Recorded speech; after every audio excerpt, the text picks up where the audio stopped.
Hi, and welcome to Introduction to Stat. I know many of you are kind of thinking, why me, Lord? Why do I have to take this? There may be a few of you that really enjoy statistics and enjoy mathematics, but my experience has been that a lot of you don't. Many of you probably see word problems or math problems kind of like this lady here. If you had 4 pencils and I have 7 apples, how many pancakes will fit in the roof? Purple because aliens don't wear hats. In other words, it's just completely foreign to you. It's not something that you enjoy. But you've had statistics for quite some time. If you remember back in middle school, maybe even upper elementary, you talked about mean, median, mode, and range. And you think, man, I've got this statistics made. I can do this.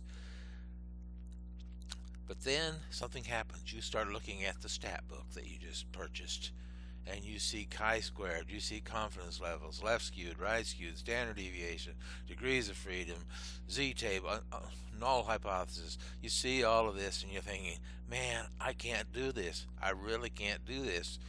But I'm here to tell you that yes, you can. Yes, you can. So what I want you to do is just take a deep breath, exhale, and begin, because you can do it. What I'm asking you to do is just take one concept at a time, see how it works with a simple problem. Some cases there's some special tables, and the presentation will lead you through that.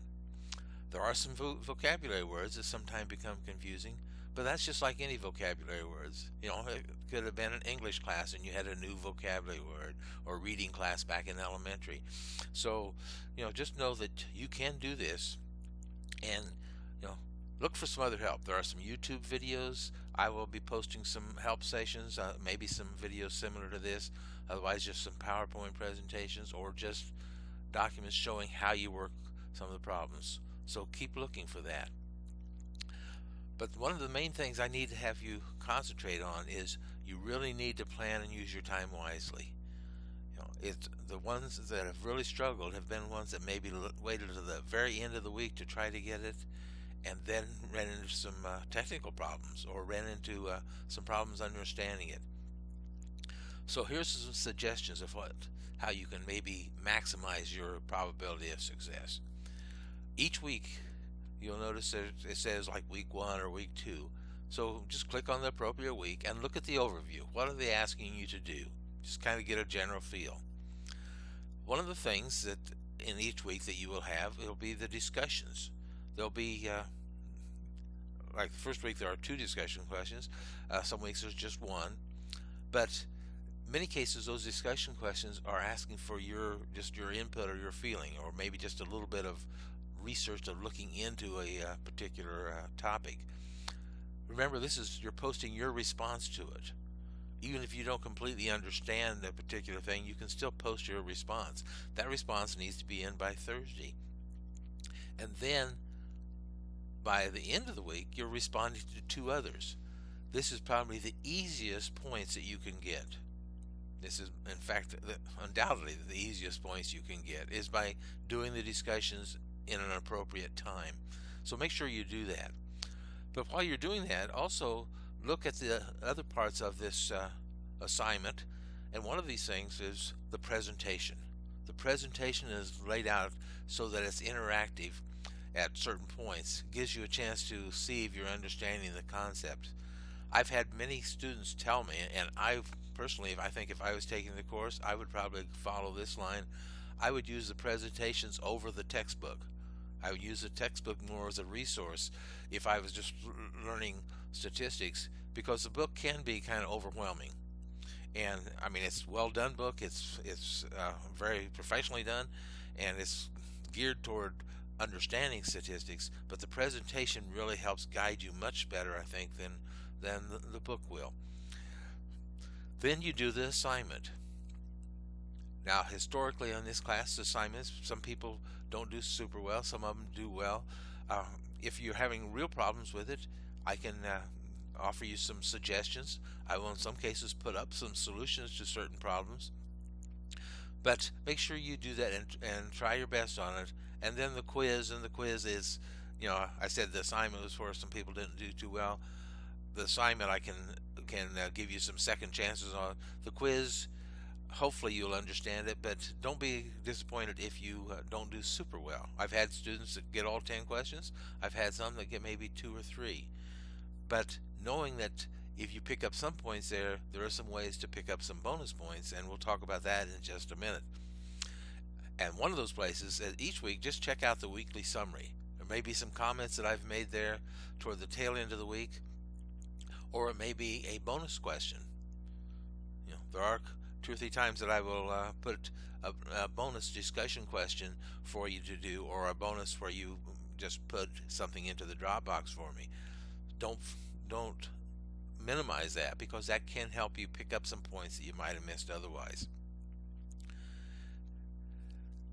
And don't forget, there are 2 projects. If you looked at the menu on the left of your course, you'll see Project 1 and Project 2, and it tells you to go to the doc sharing folder, and you'll find those in there.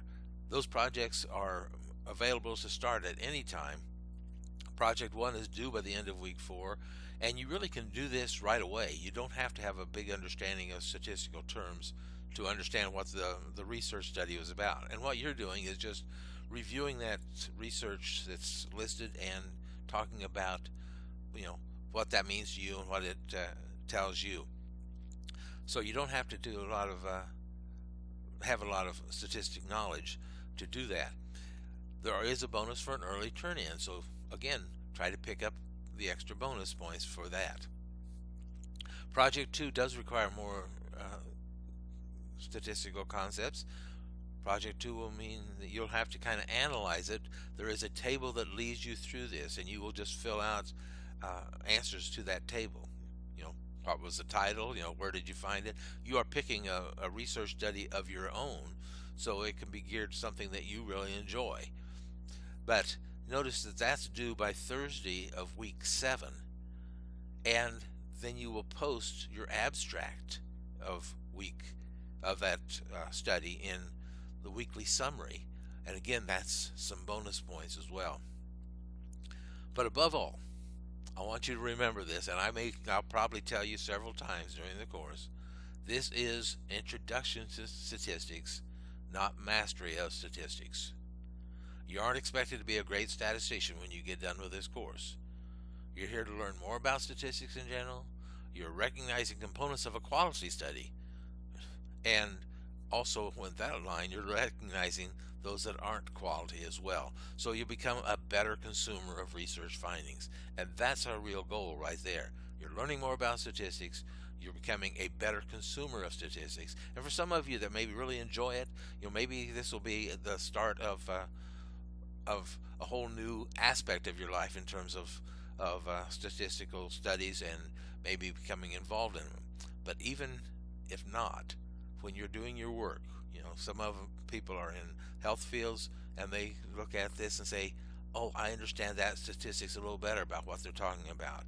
But whatever the field, hopefully you will be a better consumer of research. So just have fun, keep on smiling, and until we talk again, happy stats to you.